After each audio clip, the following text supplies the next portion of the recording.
आज हम second unit का थर्ड चैप्टर पढ़ेंगे. The chapter is mark Twain.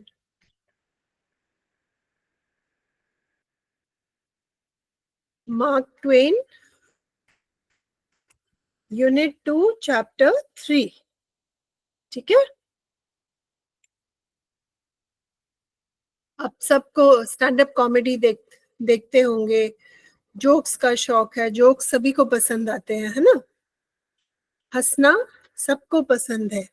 Mark Twain was a very famous writer with a sense of humor. बहुत ही अच्छे writer थे और वो अपने हास्य के लिए मशहूर थे. आज भी उनकी बुक्स पढ़ी जाती हैं और उनके फेमस कोटेशंस हैं. ठीक है, तो हम सीधा चैप्टर से शुरू करते हैं. Mark Twain.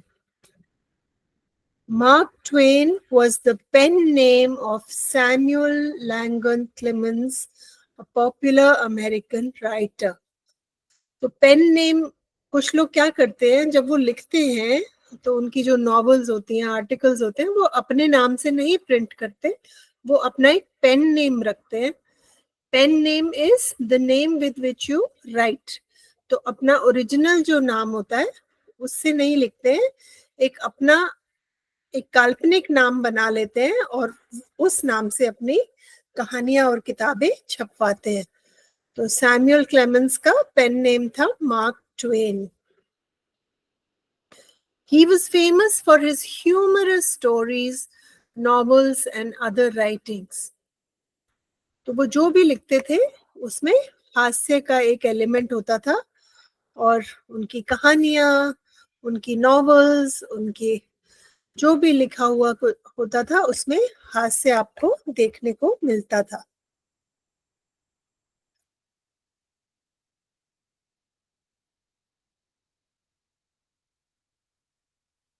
है ना. और जो विटी होता है वो आम मर्रा की जिंदगी में भी बहुत हाजिर जवाब होता है.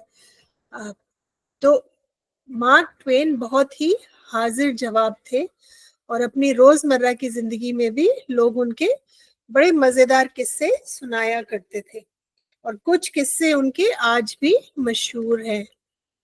His ready wit shone through everyday conversations. Many anecdotes related to Mark Twain are told and enjoyed even today. तो आज भी बहुत से उनके किस्से हैं जो सुनाए जाते हैं, बताए जाते हैं और लोग उनका आनंद उठाते हैं. It should be noted that he was a great defender of human values like liberty, equality and fraternity. कि वो लिबर्टी, इक्वालिटी और फ्रेटर्निटी के ह्यूमन वैल्यूज में बहुत विश्वास करते थे.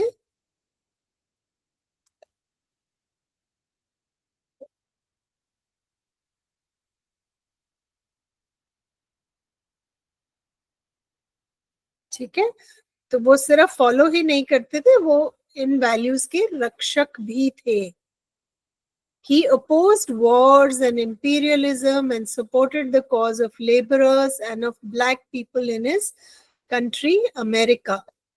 हमने अभी पिछले कुछ सालों तक भी देखा है कि जो काली चमड़ी के लोग हैं जिनको ब्लैक्स कहा जाता था, ब्लैक पीपल, उनके साथ अभी तक अमेरिका में दुर्व्यवहार होता है, अत्याचार होता है और उनको प्रॉब्लम्स होती हैं लॉ के साथ.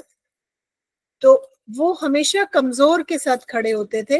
उनको लड़ाइयाँ, वॉर से उनको बहुत प्रॉब्लम थी. वो कहते थे लड़ाइयाँ नहीं होनी चाहिए और जो गरीब हैं, जो कमजोर हैं, जो मजदूर वर्ग है या जो ब्लैक्स होते थे जिनके साथ दुर्व्यवहार होता था, तो उनके वो हमेशा साथ खड़े होते थे. Given below are some anecdotes from his life and some quotations from his speeches and writings. तो नीचे कुछ किस्से हैं जो उनकी जिंदगी में हुए हैं या फिर उन्होंने अपनी स्पीचेस में या राइटिंग में लिखे हैं। सम एनेक्डोट्स, एनेक्डोट्स मतलब किस्से,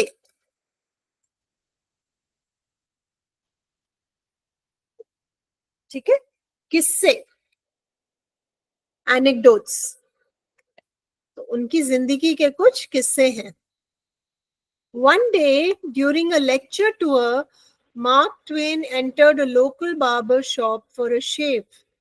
This, Twain told the barber, was his first visit to the town. You've chosen a good time to come, he declared. Oh, Twain replied. Mark Twain is going to lecture here tonight. You'll want to go, I suppose. तो एक बार वो कहीं lecture देने गए थे, तो वो ऐसे ही शहर में निकले और वहां पे उन्होंने एक नाई की दुकान देखी और उन्होंने दाढ़ी बनवाने के लिए वहां पे चले गए। तो वो जो बार्बर है वो उनको कहता है तुम सही टाइम पे आए हो, बहुत अच्छा टाइम चुना है अपने शहर में आने के लिए। ट्वेन कहते क्यों, ऐसा क्या हुआ? कहते अरे आज ना मार्क ट्वेन यहाँ पे लेक्चर देने वाले हैं, आप जाना चाहेंगे? उस नाई को पता नहीं था कि वो जिससे बात कर रहा है वो खुद मार्क ट्वेन ही है। तो मार्क ट्वेन ने भी नहीं बताया कुछ, तो कहते हैं हाँ आई गेस सो, शायद जाना तो चाहूंगा। तो उस बार्बर ने उनसे पूछा have you bought your ticket yet, कि जाने के लिए तुम्हें टिकट चाहिए होता है, तुमने टिकट खरीदा क्या? कहते नहीं अभी तो मैंने नहीं खरीदा।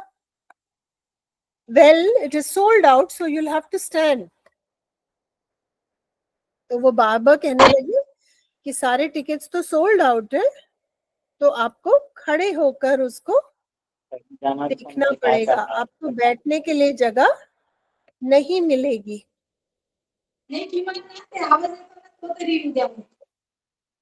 एक सेकेंड, ओके। तो just my luck, said Twain with a sigh. I always have to stand when that fellow lectures. तो ट्वेन ने ये नहीं बताया कि मैं खुद मार्क ट्वेन हूँ, वो कहते हैं हाँ जब भी वो लेक्चर देता है मुझे खड़े रहना पड़ता है।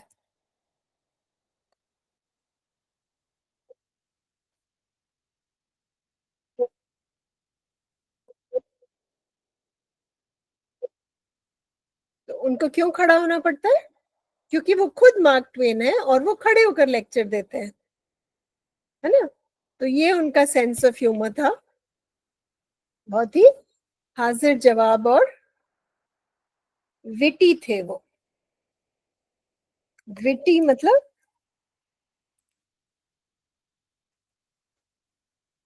विनोदी, ठीक है। एक और किस्सा है उनकी जिंदगी का। Mrs. Stowe was leaving for Florida one morning, and Clemens, the young Mark Twain, ran over eagerly to say goodbye. On his return, Mrs. Clemens regarded him disapprovingly. Why, she said, you haven't on your collar and tie? तो एक बार mark Twain जब छोटे थे तो उनके जो neighbour थे, उनकी जो पड़ोसी थी, वो कहीं जा रही थी, तो मार्क ट्वेन भाग जल्दी से गए उनको बाय कहने के लिए। और जब वो वापस आए तो उनकी मम्मी ने उनको डांट लगाई कि तुम बिना कॉलर और टाई के कैसे चले गए, तुमने ठीक से कपड़े पहन के क्यों नहीं गए? He said nothing but went up to his room, did up these items in a neat package and sent it over to Mrs. Stowe by a servant with a line, hear and receive a call from the rest of me. तो उन्होंने कुछ नहीं कहा, वो अपने कमरे में गए और उनकी जो कॉलर और टाई थी वो एक पैकेट में रखी और उसमें लिखा कि मेरा जो बाकी का हिस्सा रह गया था वो आपको बाय कहने आया है। तो वो इस चीज का मजाक उड़ा रहे थे कि क्या मैं टाई और कॉलर के बिना मार्क ट्वेन नहीं हूं क्या, क्या कपड़ों से मैं पूरा होता हूं? तो उन्होंने अपना टाई और कॉलर वहां पे भेजा और उस पे क्या लिखा, उन्होंने कहा कि मैं जो घर पे रह गया था अब वो आपको बाय कहने आया है।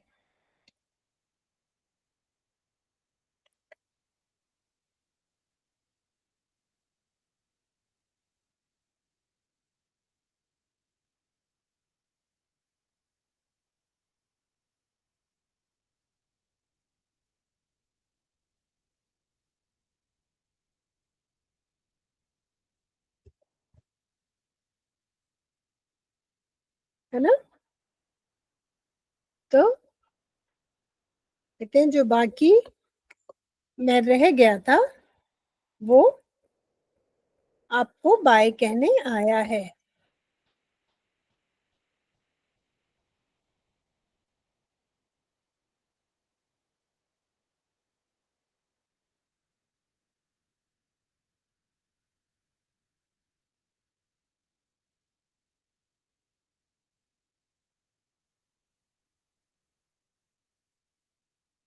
Right? Okay.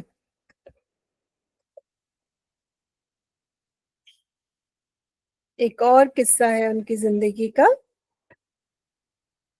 One day, Henry Irving, in the middle of telling Mark Twain a humorous story, abruptly stopped and examined his friend's face. You haven't heard this, have you? Twain assured him that he had not. तो एक दिन उनके जो दोस्त हैं वो इनको mark Twain को कोई मजेदार कहानी सुना रहे थे, और फिर उन्होंने मार्क ट्वेन के चेहरे को ध्यान से देखा और कहा, तुमने सुनी तो नहीं है ना ये? तो मार्क ट्वेन ने कहा, नहीं, मैंने नहीं सुनी।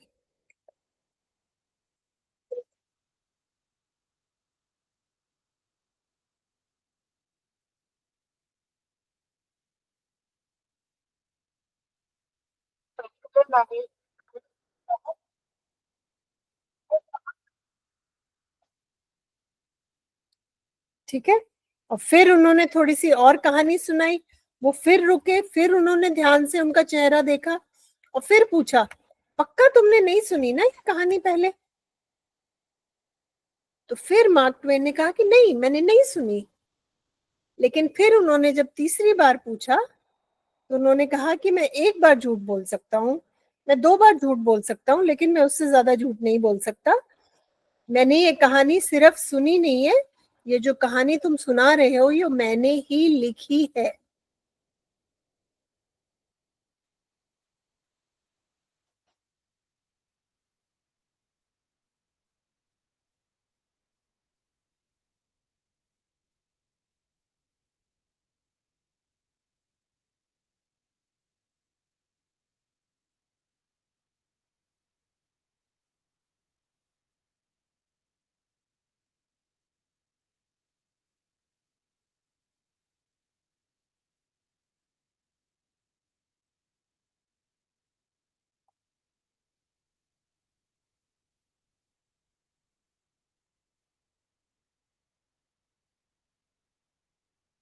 तो वो कहते हैं कि मैंने सिर्फ सुनी ही नहीं है, ये कहानी मैंने लिखी है। राइट?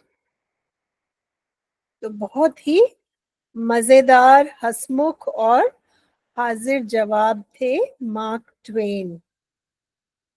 ये एक और किस्सा है उनकी लाइफ का। One day, his tenure as an editor of a small Missouri newspaper, Mark Twain received a letter from a reader who had found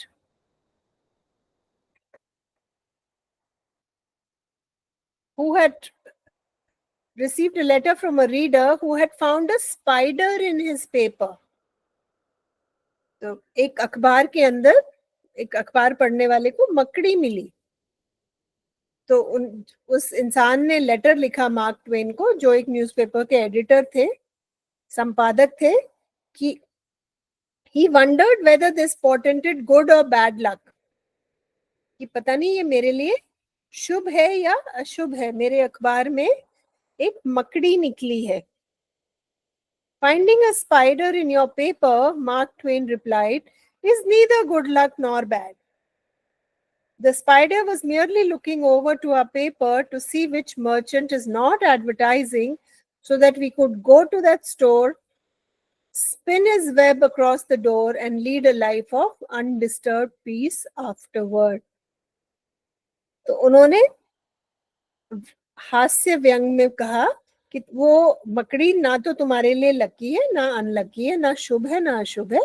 वो सिर्फ ये देखने आई थी कि मेरे अखबार में जो एड नहीं देता है, जो एडवर्टाइजमेंट नहीं देता है, उनका काम तो चल नहीं रहा होगा, तो मैं उनकी दुकान में या उनके ऑफिस में जाके आराम से अपने जाले बना सकती हूँ। और शांति से वहां पे रह सकती हूँ।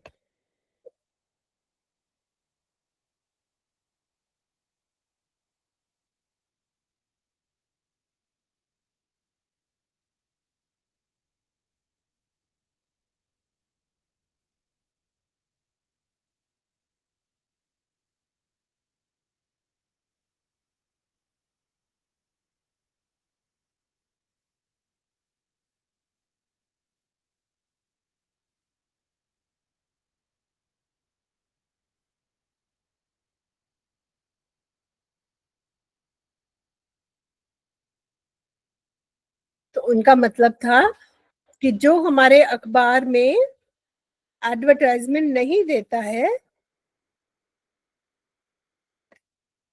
वो उसका काम नहीं चलता होगा, और जो हमारे अखबार में एडवर्टाइजमेंट देता है उसका काम बहुत अच्छे से चलता है। एडवर्टाइजमेंट मतलब जाहिरात। ठीक है, ओके। एक और एपिसोड है। Mark Twain's birth in November 1935 was heralded by the return of the Halley comet. Twain, who was often who often remarked upon this curiosity, came to think of himself and the comet as unaccountable freaks, cosmically linked. Having come together, he declared they would go out together. In fact, Twain was proven right. On the night of his death in April 1910, Halley's comet once again blazed through the sky.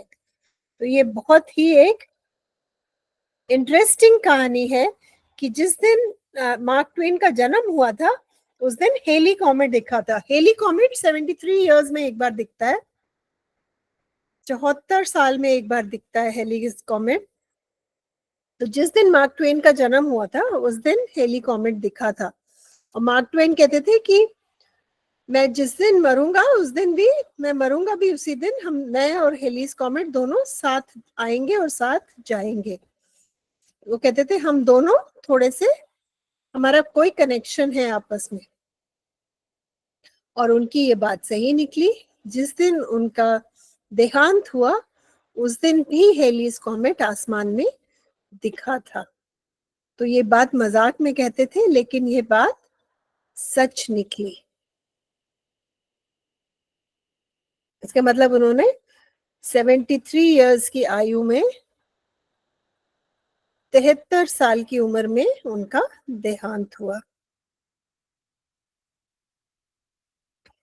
ये उनके famous quotations हैं।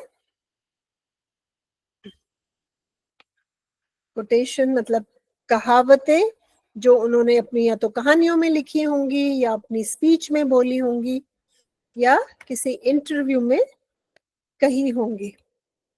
इससे पता चलता है कि वो कितने विटी थे। पहले ये देख लेते हैं।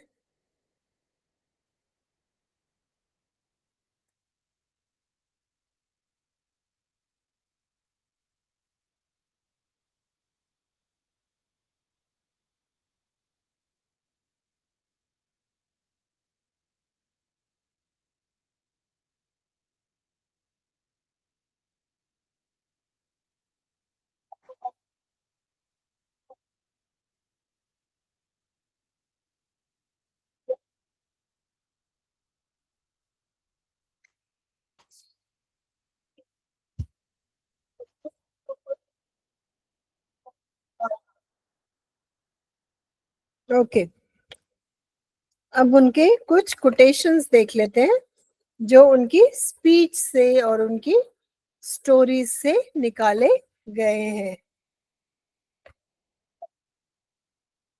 ठीक है, अप्रैल फूल्स डे, 1 अप्रैल को अप्रैल फूल डे मनाते हैं ना, तो उसके बारे में उन्होंने कहा कि ये वो दिन है जो हमें बताता है कि हम बाकी 364 दिन कौन है। तो उनका मतलब है कि हम सिर्फ एक दिन फूल नहीं है, हम 365 दिन फूल्स हैं।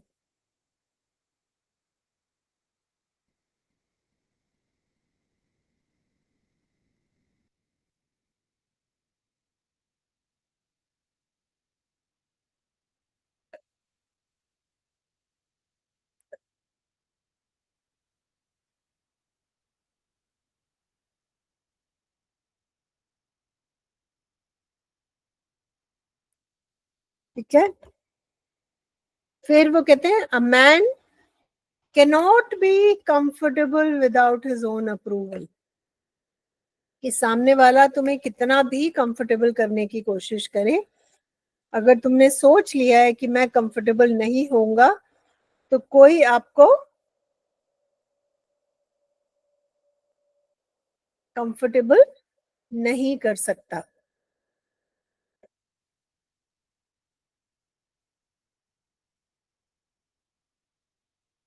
ठीक है,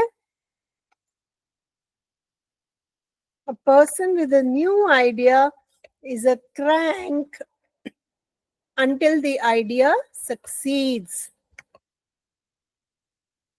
कहते हैं जब तक तुम्हारे दिमाग में सिर्फ आइडिया है, लोग कहते हैं ये तो संकी है, इसके तो दिमाग में कुछ भी चल रहा है। और जब तुम सक्सेसफुल हो जाते हो, तब लोग तुम्हें तुम्हारे आइडिया को यूजलेस कहना बंद कर देते हैं। पर जब तक आप सक्सेसफुल नहीं होते, people don't believe in your idea.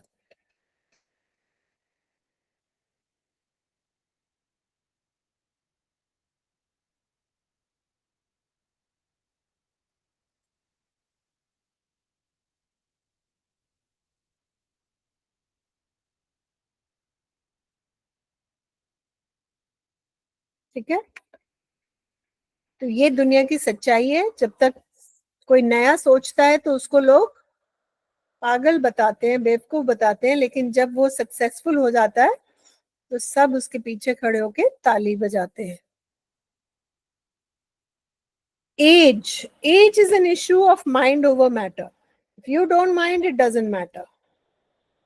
कहते हैं उम्र जो है वो एक दिमाग का खेला है, अगर आप इसके बारे में नहीं सोचते तो इससे कोई फर्क नहीं पड़ता।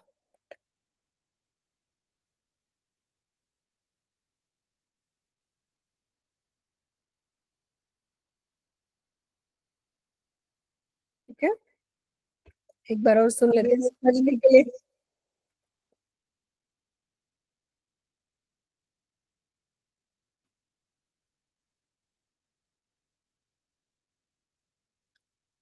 है ना, कितने शब्दों के जादूगर थे वो।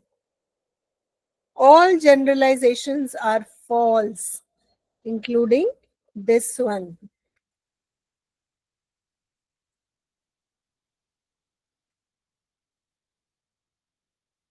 कहते इसको मिला के सब खोटी हैं generalisations. Be careful about reading health books, you might die of a misprint.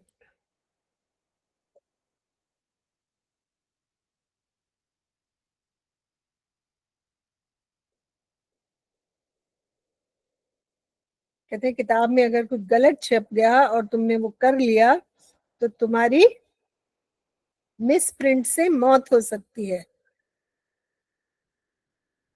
ये है उनकी हाजिर जवाबी, उनका शब्दों का खेल। Be careless in your dress if you will but keep a tidy soul. कहते हैं कपड़े एक बार को कपड़ों में लापरवाही कर लो, लेकिन अपनी आत्मा साफ रखनी चाहिए।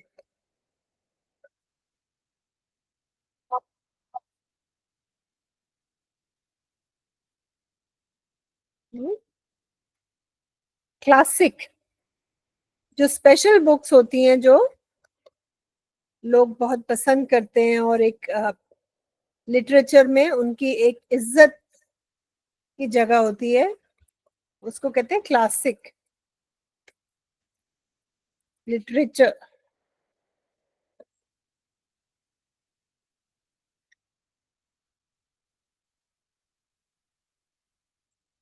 कि क्लासिक वो किताबें हैं जिनके लोग प्रशंसा तो करते हैं लेकिन उनको पढ़ते नहीं हैं।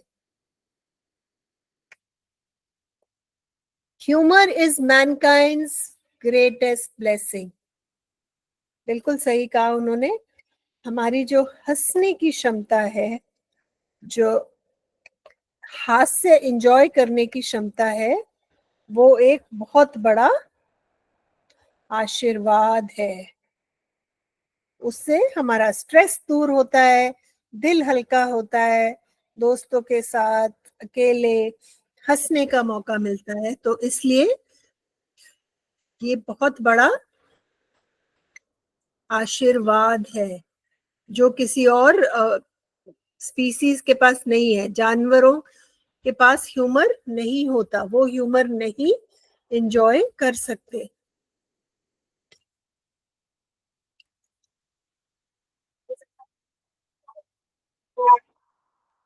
ठीक है। I am an old man and have many great troubles but most of them never happened. ये भी बहुत मजेदार है। कहते हैं मैं बहुत बुजुर्ग आदमी हूँ, मैंने बहुत सारी समस्याओं के बारे में मैंने सोचा, लेकिन ज्यादा उनमें ज्यादा से समस्याएं हुई ही नहीं। मतलब मैंने इतनी सारी समस्याओं के बारे में सोच सोच के खुद को परेशान किया और वो समस्याएं कभी सच हुई ही नहीं। इसका मतलब मैंने सिर्फ सोच सोच के अपने आप को परेशान किया उन चीजों के लिए जो उनका ये कहने का मतलब है कि we are afraid of things which may never actually happen. हम जिस चीजों से डरते हैं, ऐसा ना हो जाए, ऐसा हो गया तो, ऐसा हो गया तो, उनमें से ज्यादातर चीजें होती ही नहीं है। और हम सोच सोच के अपने आप को डराते रहते हैं, परेशान रखते हैं।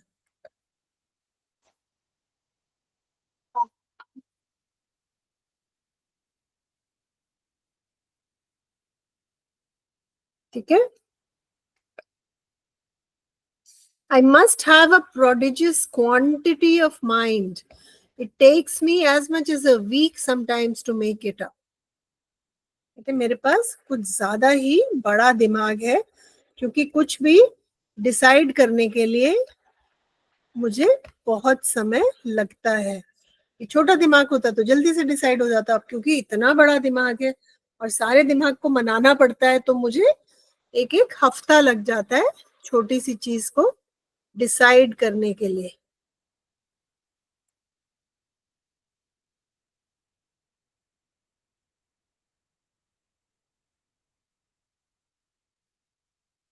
ठीक है। ये बहुत सही बात बोली उन्होंने। If you tell the truth you don't have to remember anything. अगर आप सच बोलते हैं तो आपको याद रखने की जरूरत नहीं है। अगर आप झूठ बोलते हैं तो आपको याद रखना पड़ता है कि आपने किसको क्या बोला था। राइट। ओके।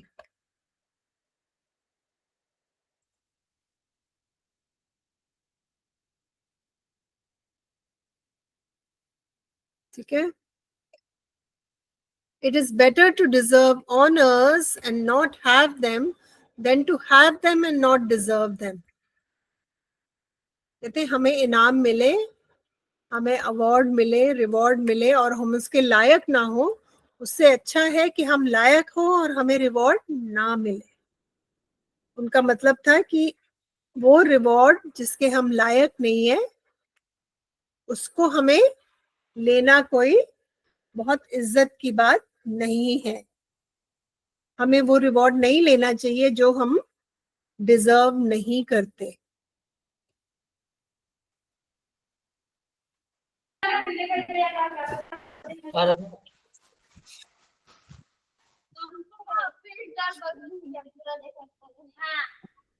ओके।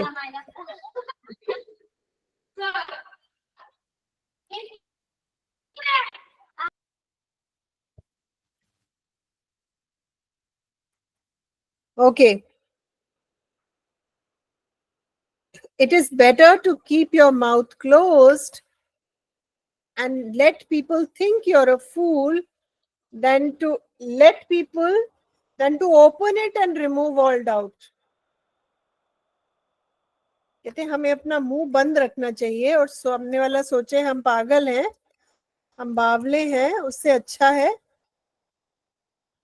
इसके बजाय कि हम मुंह खोल दें और सामने वाले को विश्वास हो जाए कि हमें कुछ नहीं आता। याद रखो वो मजाक में बोल रहे हैं, वो हास्य का इस्तेमाल कर रहे हैं।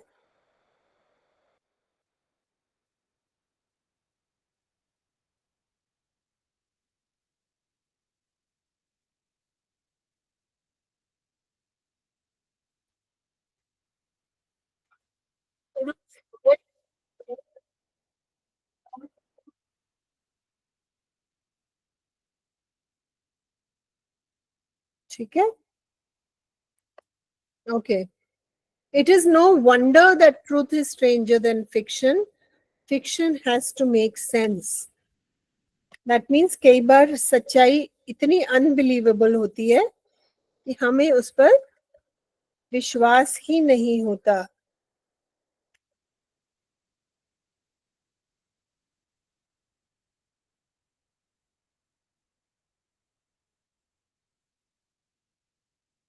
कहते हैं कल्पना फिर भी सेंसिबल है, समझदारी वाली बात है, विश्व जिसपे आप विश्वास कर सकते हैं, जो आपको समझ में आती है। ट्रुथ तो कई बार बिल्कुल ऐसा होता है कि तुम उस पर विश्वास ही नहीं कर सकते। याद रखो वो व्यंग कस रहे हैं, वो मजाक कर रहे हैं। Whenever you find yourself on the side of the majority, it is time to pause and reflect.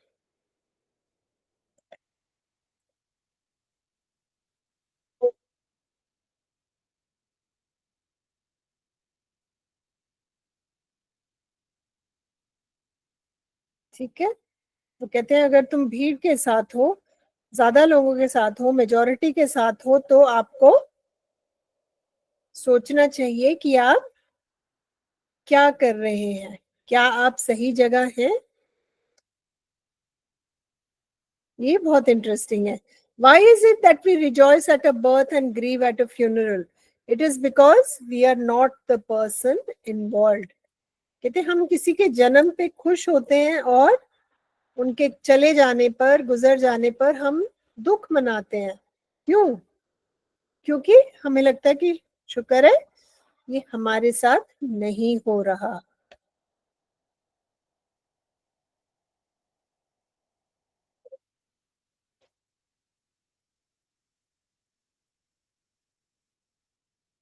कहते हैं ये हमारे साथ नहीं हो रहा, इसलिए हम खुश होते हैं और शोक मनाते हैं।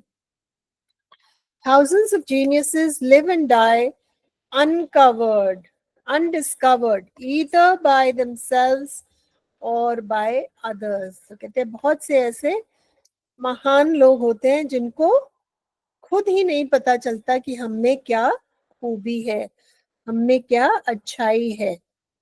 तो कई बार दुनिया उनको नहीं पहचान पाती, पर बहुत बार वो भी खुद को नहीं पहचान पाते।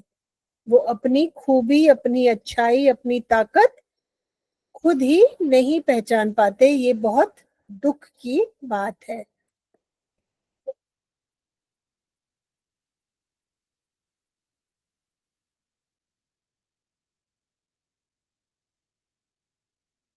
Thunder is good, thunder is impressive, but it is lightning that does the work. कहते हैं थंडर खूब गरजता है, बहुत काफी शोर मचाता है, लेकिन असली काम बिजली करती है। बिजली क्या काम करती है? बारिश का। बारिश का असली कारण बिजली है।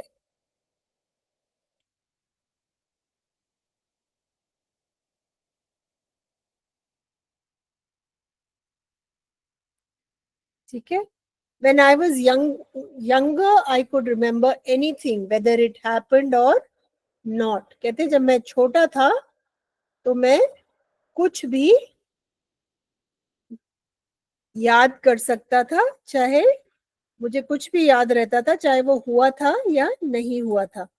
उनका कहने का मतलब ये है कि जब बच्चे छोटे होते हैं तो वो इमेजिनेशन उनकी बहुत एक्टिव होती है, वो कुछ भी अपने मन से सोच लेते हैं, चाहे वो हुआ हो या ना हुआ हो।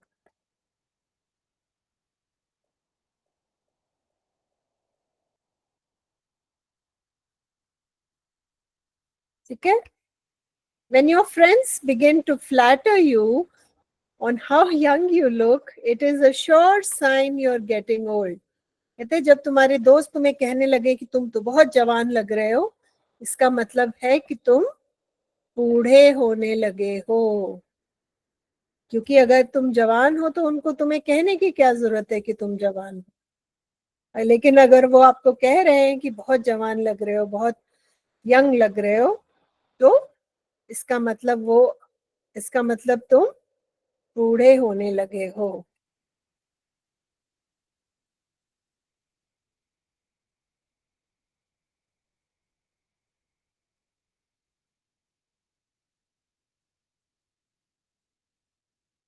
ठीक है।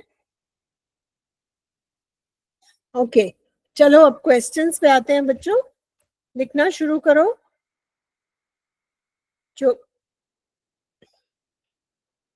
Question one, answer the following questions. Did Twain tell the barber who he was? जब मार्क ट्वेन बाल कटवाने गए तो क्या उन्होंने बार्बर को बताया था कि वो कौन है? क्या उन्होंने कहा कि मैं खुद मार्क ट्वेन हूं? बताएगा कोई बच्चा?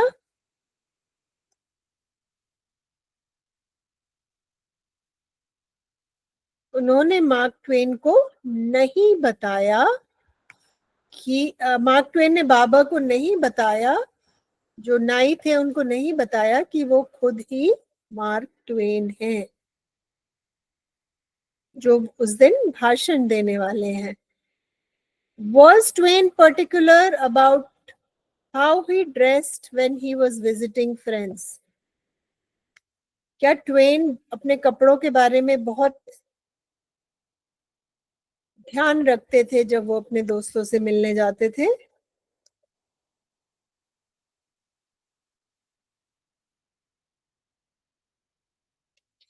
नहीं, इसका जवाब है नहीं।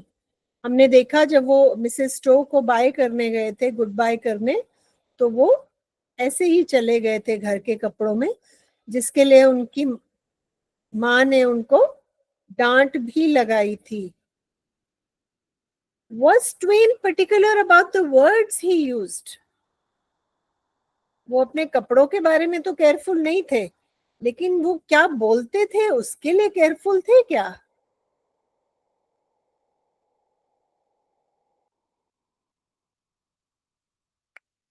इसका आंसर है हाँ, yes. Twain was particular about the words he used. वो एक एक शब्द बहुत सोच समझ कर इस्तेमाल करते थे। एक क्वेश्चन है, जब वो बीच में बोलते हैं कि हमें स्पेलिंग्स बदल देनी चाहिए इंग्लिश की, क्योंकि बहुत ही कंफ्यूजिंग है। आप देखते हो क का साउंड सी से भी आता है, CAT कैट। क का साउंड के से भी आता है, KITE काइट। तो उनको इस बात से बहुत प्रॉब्लम थी कि बहुत सारे स्पेलिंग्स बहुत कंफ्यूजिंग है और इंग्लिश में स्पेलिंग्स को बदल देना चाहिए। How did Twain explain the spider in the paper? What did he want? What did he want to highlight? तो जो वो सवाल था, जब एक रीडर ने उनको लेटर लिखा कि मेरे अखबार में एक मकड़ी निकली है, तो वो क्या बताना चाह रहे थे? ट्वेन ने जो उनको जवाब दिया वो क्या दिया?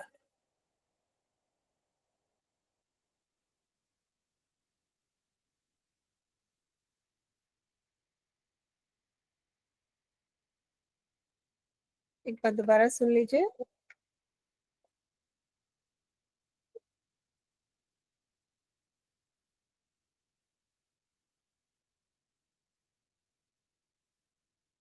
उन्होंने क्या कहा था स्पाइडर के लिए? उन्होंने कहा कि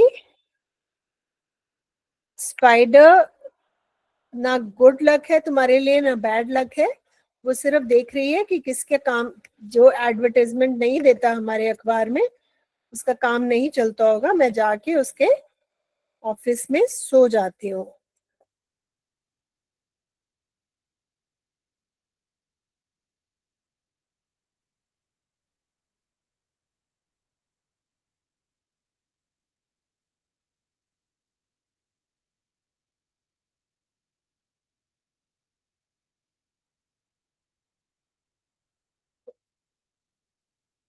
ठीक है, तो ये समझाया मार्क ट्वेन ने जब उनसे पूछा, इस क्वेश्चन का आंसर है, जब उनसे पूछा कि ये न्यूज़पेपर में स्पाइडर क्या कर रही है, तो उन्होंने ये जवाब दिया कि हमारे अखबार में ऐड देना चाहिए, जो नहीं देता उनका काम नहीं चलता। और ये मकड़ी देख रही है जिसकी हमारे अखबार में इश्तेहार नहीं है, मैं उनके ऑफिस में या दुकान में जाकर अपना जाला बनाऊंगी और आराम से रहूंगी, क्योंकि वहां तो कोई आता जाता नहीं होगा, कोई काम नहीं होगा, दुकान चलती नहीं होगी, है ना? Read the following and write the two meanings of mind and matter. Age is an issue of mind over matter. If you don't mind, it doesn't matter. तो माइंड के दो मतलब है यहाँ पे, एक तो माइंड होता है दिमाग, दूसरा माइंड होता है किसी चीज का बुरा मानना। हम कहते हैं ना, if you don't mind can I borrow your stationery, अगर आपको बुरा ना लगे तो मैं आपकी स्टेशनरी बोरो कर सकती हूँ क्या? तो एक तो माइंड हो गया ये माइंड, दूसरा माइंड हो गया बुरा ना मानना। और मैटर का दो मतलब हो गया, एक मैटर होता है कि फर्क पड़ना किसी चीज से, और दूसरा मैटर होता है तत्व। तो इसका मीनिंग देख लेते हैं। तो शब्दों का, यहाँ पे ट्वेन शब्दों से खेल रहे हैं।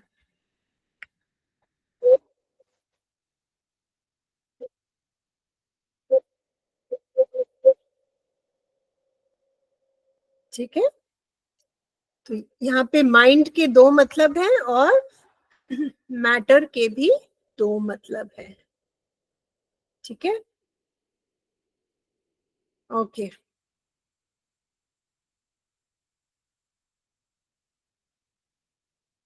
ये एक एक्टिविटी है, आपको जब टाइम मिले आपको क्लास में करनी चाहिए। इसमें रोल प्ले है, एक बच्चा वैशाली बने और दूसरा बच्चा वैशाली का मदर बने, और ये डायलॉग्स आप बोले ताकि आप स्पीकिंग सीखें, कॉन्वर्सेशन सीखें। तो ये रोल प्ले है आपके कॉन्वर्सेशन बिल्डिंग के लिए। ठीक है, ये आप क्लास में आमने सामने कर सकते हैं, आप ग्रुप्स में कर सकते हैं, आप दो दो के पेयर बनाकर,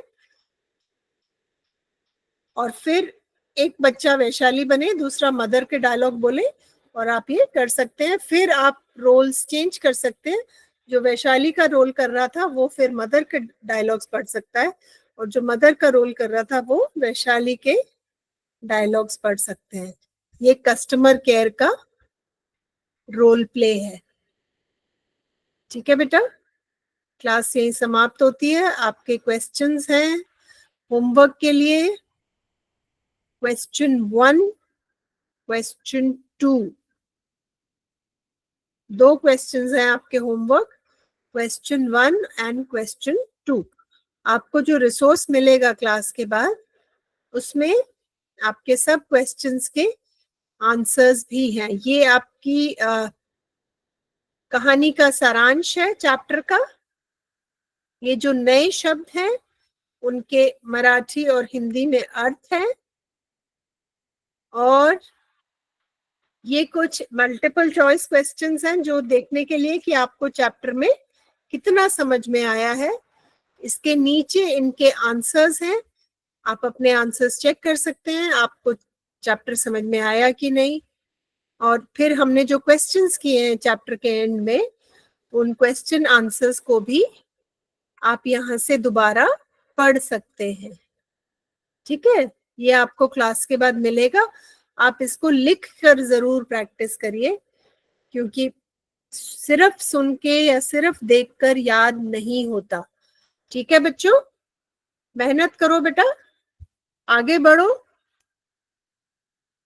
थोड़ी सी कोशिश करो, आप बहुत दूर तक जाओगे मेरे बच्चों। ठीक है बेटा, ये आपको क्लास के बाद आपको मिल जाएगा।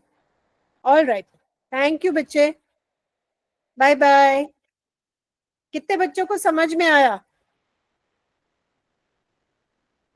नहीं आया? आया? थोड़ा थोड़ा आया?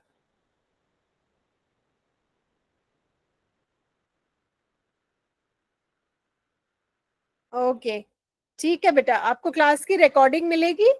आप जाके जो भी आपको दिक्कत है, आप दोबारा इसको देख सकते हैं, पॉज कर सकते हैं, रिवाइंड कर सकते हैं और अच्छे से रिवाइज कर सकते हैं। ठीक है बेटा, ऑल राइट बेटे, बाय।